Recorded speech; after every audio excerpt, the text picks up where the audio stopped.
ఏడేడు జన్మాల బంధాలతో ఈనాడు నీ ఏడు పండించనా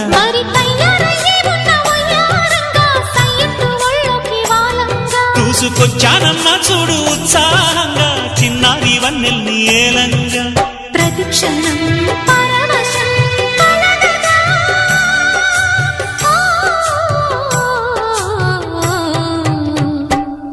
మనసా